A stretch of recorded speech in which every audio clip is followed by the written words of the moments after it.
We're going to go to Portsmouth, where right now we're expecting to hear from Mayor Shannon Glover. This after a shooting over the weekend killed a man and also left a 5-month-old child hurt.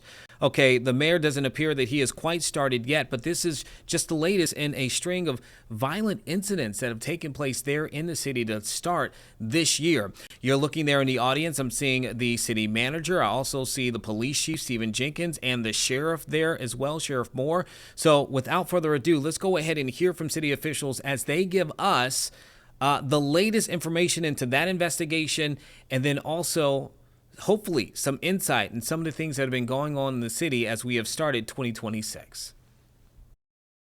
All right. And Ms. Drake from 3. I'm sorry, Jessica. I'm sorry, Davis. I don't know why I said Drake. Davis, thank you. For 3. And. Oh, well, welcome. Glad to have you here. Okay. All right. So now I'm going to step out of the way, let the important people jump in. Let me know if you have any questions afterwards. Thank you.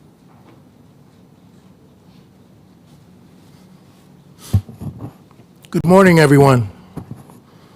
I come to you today as the mayor of the city of Portsmouth, as a father, as a grandfather, as someone who cares deeply about the safety and security of the citizens of the great city of Portsmouth.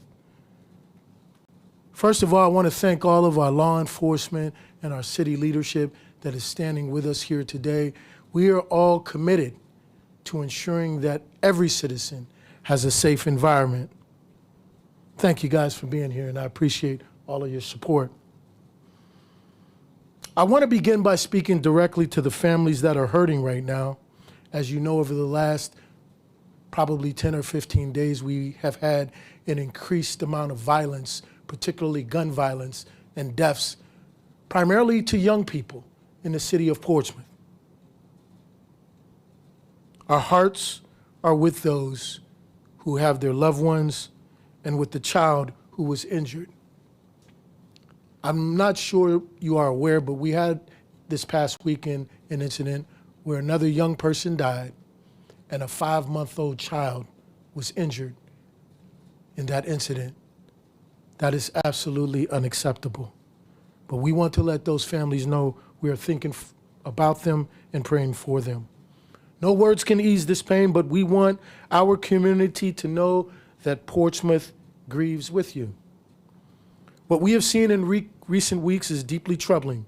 Violence affects more than just individuals involved.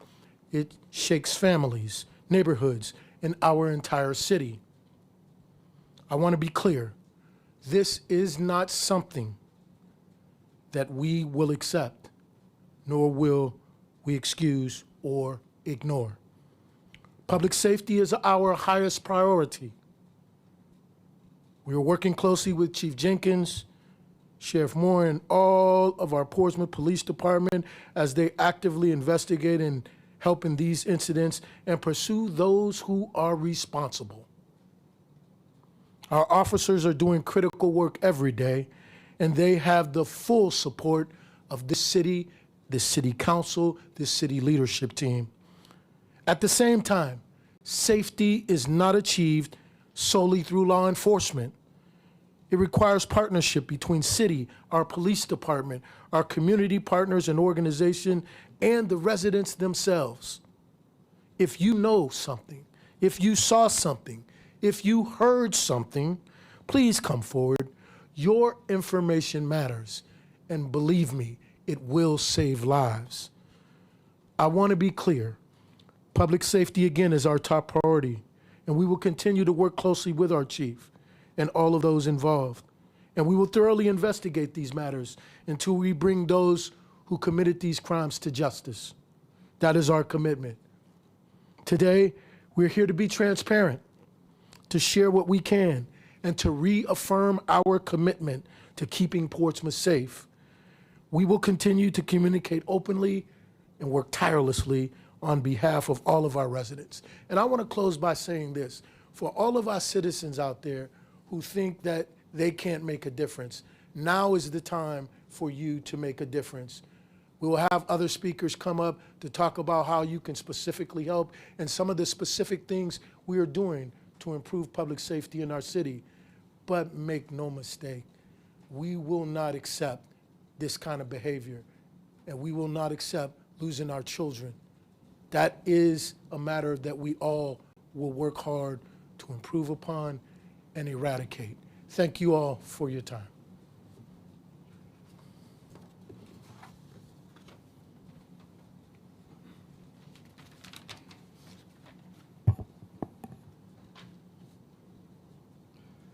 Thank you, Mayor, and good morning. I want to echo the Mayor's words and begin by expressing my deepest condolences for the families affected by these recent acts of violence. These are real people, real families, suffering real losses. We will never lose sight that this affects more than just the family of the victims, but actually the family of the shooters also. From an operational standpoint, I want to let every person in Portsmouth know that the city is fully engaged. Our police department is actively investigating, and we will ensure that they have every resource, every coordination, and every support needed to bring this to justice. Beyond enforcement, the city is also focused on prevention. We need long-term solutions. That means working across departments, strengthening partnerships with our community organizations, and making sure that our strategies are not just driven by data and experience, but also by what we hear from our citizens and our residents. Community cooperation is essential. Let me say that again, because this is really important. Community cooperation is essential. Many cases are not solved just through technology and great police work, but through information shared by people who care about their neighborhoods and about our city. When residents and law enforcement work together, we are stronger and we are safer.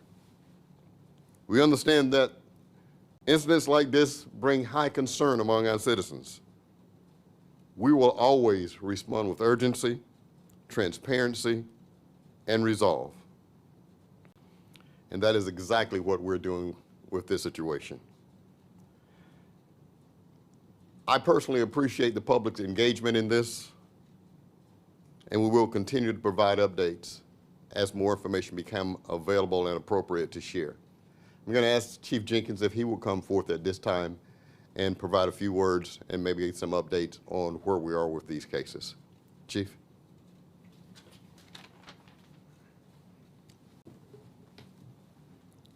Good morning. Thank you, Mr. Carter. Good morning. My name is Stephen Jenkins. I'm the Chief of Police for the City of Portsmouth. Today I'm going to address several serious shooting and homicides that we've had to start our 2026 year. The truth is that all of these incidents are both violent, traumatic, and unacceptable. And I want to be clear throughout this conversation. This type of violence, this type of non-compassion for mankind, for your sisters and brothers is unacceptable in this city and anywhere. And we together must do all we can to ensure that we don't normalize this type of behavior. I want to start by talking about the first incident that took place, our first homicide of the year. It was January 6, 2026 at approximately 10:30 a.m. We had an individual that was dropped off at Maryview Hospital. That individual had a gunshot wound to his abdomen. Upon further investigation, it was determined that it started at a dispute in the 3400 block, in the 3400 block of, and I'll provide that a little bit later, my apologies. Started as an escalation of a dispute between two individuals who lived in the same house. During that time, those individuals began getting into a physical altercation, and at some point in time, a gun was introduced. A struggle ensued over that firearm. Eventually it was retrieved, and one individual, Mr. Gallister, was shot and killed. Interviews for the suspect involved with that have been completed, and that incident is still under investigation. The second homicide of the year occurred in the 1100 block of Victory Boulevard on January 21st at approximately 7:09 p.m. This started as a home invasion. Individual kicked in the front door of that residence and opened fire, shooting and killing Mr. Clark, Javon Clark. Individuals within that home at some point in time returned fire. Moments later, we received a call through our 911 communication of an individual suffering from a gunshot wound in the 1000 block of Channing Avenue. That individual was transported to an area hospital to receive treatment. At this time, we are not looking for any suspects related to that incident. The next shooting that occurred on the interstate this past Thursday. And I want to thank my partners from the Virginia State Police for being present. This incident took place on I-264 at Frederick Boulevard. We had a vehicle traveling eastbound when it was fired upon by an unknown suspect vehicle. That vehicle crashed, and the occupant of that vehicle was pronounced dead on scene. Virginia State Police is leading the investigation. Preliminary investigations in this revealed that this potentially was a shootout that took place. However, we're still working to confirm that information. We're providing all the support we can to Virginia State Police during this investigation, and we'll continue to work with them until we bring this case to completion. Our most recent shooting and homicide took place this past Saturday, January 24th at approximately 12 p.m. in the 3800 block of Town Point Road. We had two individuals shot, one deceased, Mr. Keontae Johnson, 19, and a 5-month-old. This appears to be an ambush-style shooting where we had individuals laying in wait as this vehicle pulled up, and they opened fire on two vehicles, striking Mr. Johnson and the 5-month-old. The 5-month-old was taken to CHKD, has had at least one surgery, and at this time is expected to recover from their injuries. Those individuals involved in that were seen fleeing the area, and we have released a photo of those individuals as they navigated through several backyards. I want to also make the public aware that the mother of Mr. Johnson was present and in the vehicle when it was fired upon. I want to thank the community in regards to this particular incident especially, because over the past weekend, we've received a tremendous amount of information from you all. And we're working right now to track down every single lead as they come in. I do ask that if you have any additional information, if you have any camera information, if you think you might know this individual, please send that information to us. As I close my remarks, I want to be kind of poignant in what I say. We're using every investigative tool at our disposal to bring these cases to closure. We're working with our partners, and I want to thank Sheriff Moore for being here as well in support and solidarity as we work to safeguard this community. I thank again the community for stepping up and taking part and making sure that the information is getting to us. But again, we continue to need all of the information, video, names, vehicles, timelines, Even if you think that is insignificant, send it to us anyway and let us make that determination. My prevention message in this is simple. When we have guns and disputes, it ends in tragedy every single time. And we have to continue to work to ensure that these type of things do not happen. One of the things that we've been working with in our city is a community violence intervention program that includes violence interrupters that are tasked with going out and mitigating these type of situations in our community. But we need everyone to be a part of that. When you know things that are happening in your community, the community sees it first, well before law enforcement gets involved. And if you know something, say something early so we can try to get in front of these things. I continue to do this, unfortunately, over and over as a call to action. The only way that this is going to happen is not going to be from the stance of the police department. It's going to be from the stance of everybody uniting together to solve these issues. I want to thank everybody for coming this morning.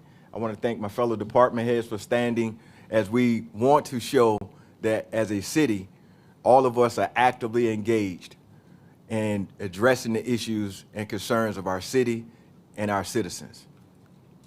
And I'll take any questions. You mentioned that the last shooting appears to be an ambush. Are there any motives that you might have been able to figure out this far? No, ma'am. At this point in time, we have not been able to determine any type of motives. We've received a tremendous amount of speculation. We've received some information that we're still tracking down from leads. Nothing that I would like to put out this morning as it would like to protect the integrity of the case. Do you have the ID for the 264 shooting? Do we have an identification on the victim in that? Yeah, so we do believe we know who this individual is. However, we're still working with the medical examiner to determine the actual identification of that individual before we release that individual's name. We hopefully will have that sometime today, and as soon as we get it, we'll make sure we update the release. Are there any significant leads with the shooting, most recent shooting? We've received a tremendous amount of leads that we hope will bring this case to a close rather quickly, but again, nothing that I will put out today.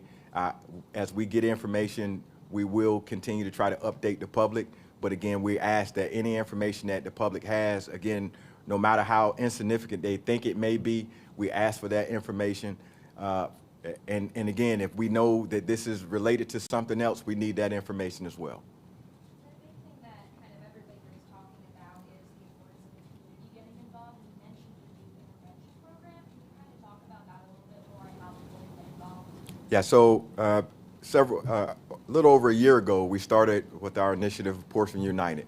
And Portsmouth United was exactly what it's intended to be. It's intended to bring together all stakeholders who have vested interest in this city and making this city better. And it's everyone from clergy to nonprofits to our violence interrupters that we have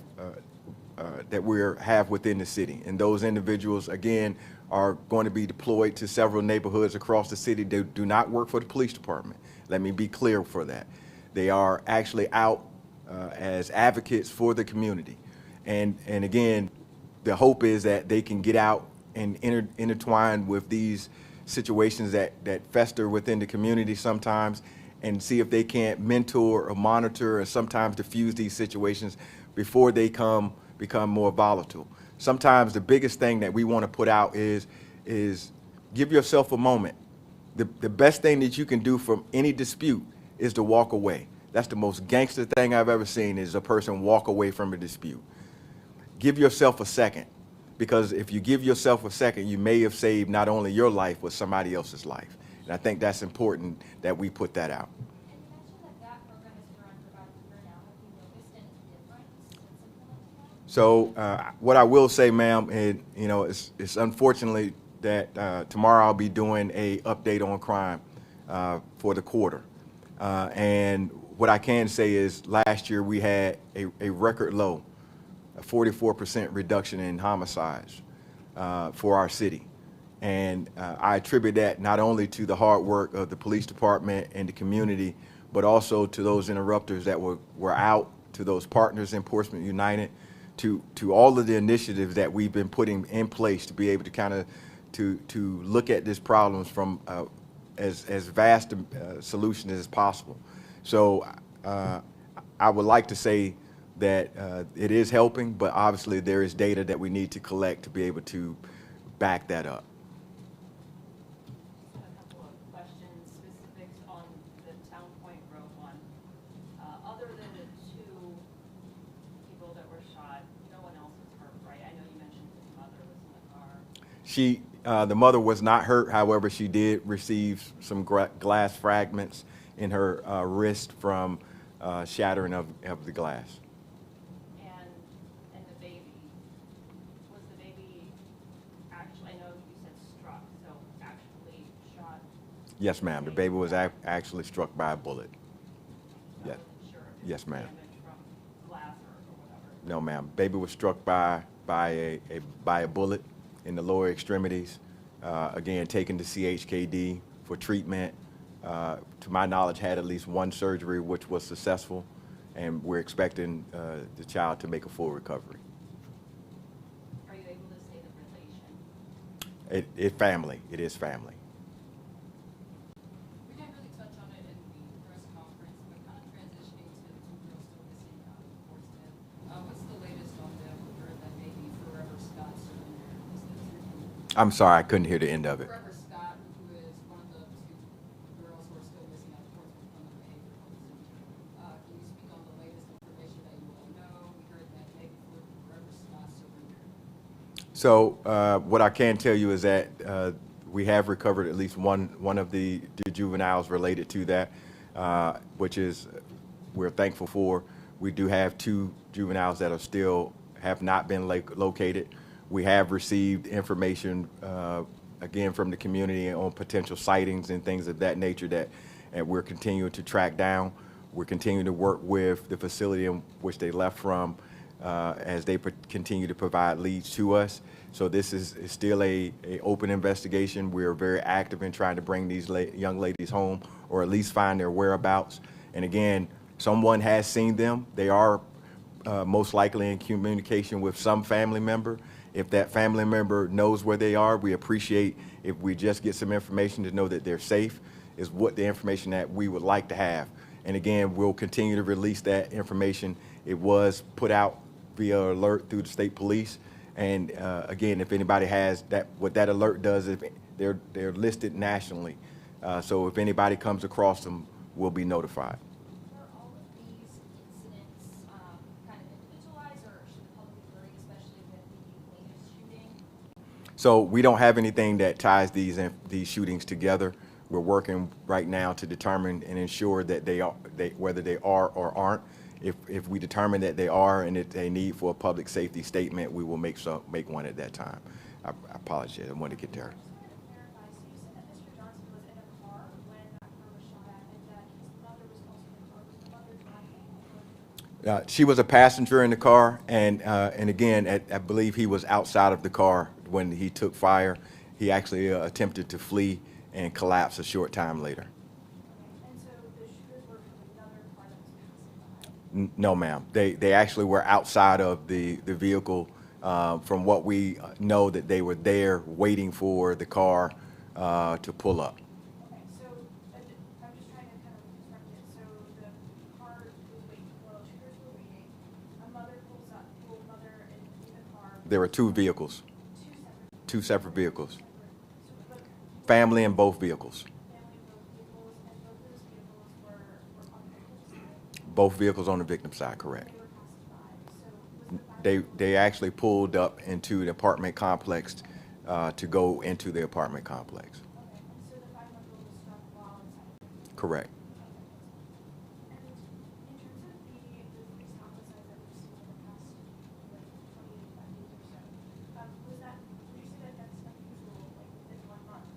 Every homicide is unusual. And again, I want to make sure I get this clear. We're not going to normalize this type of behavior. okay? It is unacceptable for any life to be lost in this city. Unacceptable. This old notion that we must accept because this is Portsmouth and all of that is unacceptable. And I want to make sure that is clear. It is not normal for people to pull and shoot guns and kill each other. Just to clarify with my last question, I guess I was trying to ask if that last shooting, was that isolated? I'm sorry, ma'am, I apologize. Can you start from the beginning for me? Yeah, of course. So the last shooting that happened with the 5-month-old and 9-year-old, Yeah. is that believed to be isolated? Because I know you mentioned that they were ambushed. So again, we're working to determine all of the mitigating factors with that. There are a lot of dynamics that go with that, and obviously it is a possibility that it's part of something larger, but it wouldn't be good for me to put out that and say that it is when I don't know. So I would just say we're working to determine all of the facts surrounding that, and if it becomes something additional, we'll put that out. So I hope to just clarify, by April, I meant based on how the numbers are tracking, does that mean that we're tracking them faster? Does that mean that the city in a way feels as though it's slipping from the efforts that you guys have put so much? Well, again, I won't say that it's slipping. I won't say that it's out of the normal. Again, we've always had levels of violence throughout Hampton Roads and in the city of Portsmouth. Again, as we continue to work with our partners, as we continue to roll out these initiatives, again, there is a part of this that we have to rely on the community because, again, this just didn't start on that Saturday. It started, again, from a conversation, a beef, a social media post, a video, a troll, all of these other things that happened, and somebody knew about that well before we got to a point where we had individuals lie in wait to take someone's life. And has Portsmouth United been impacted at all by federal funding? I know that federal funding has been taken away from localities in response to violence initiatives. So yes, we have experienced some loss in funding. However, we're continuing to trend along with the things of priority within the city. And again, we have a supportive city council, supportive city manager as we look to try to address these things. Again, we're looking at everything possible to address these issues. One more question with the missing girls. They went missing around 7 a.m. on the 18th of January, but it was reported around 5:30 that they were missing in the media. I guess the question is, why did it take so long to let the public know that these girls were missing? So first and foremost, we got to be clear about the conversation of missing. These young ladies ran away, okay? And so again, at some point in time, they left a secure facility. In normal circumstances, we always get out, canvass the area as we would with our police officers, with our detectives, trying to locate, go in places that we normally would or they might go to attempt to locate them. You're sitting there listening to, hold on one moment.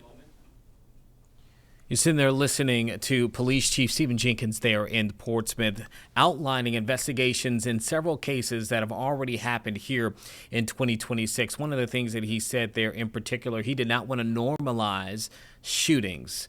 The aspect of somebody pulling a trigger to harm another. The latest of those injuring a 5-month-old child who the chief just said has now gone under at least one surgery successfully, but that child was shot in that shooting that took place Saturday afternoon that claimed the life of a 19-year-old who he just said named Keontae Johnson. That coming from Jenkins there during that press conference. Again, Johnson, 19 years old, shot and killed. A 5-month-old shot in the lower portion of his body, undergoing surgery at CHKD. They're looking for suspects right now. Here's a look at the images that police released. So this is who they want you to look out for at this time. If you recognize anything on these two individuals or could have been in that area on Town Point Road in Portsmouth on Saturday around noon, they're asking for you to call the crime line, 1-888-LOCK-YOU-UP.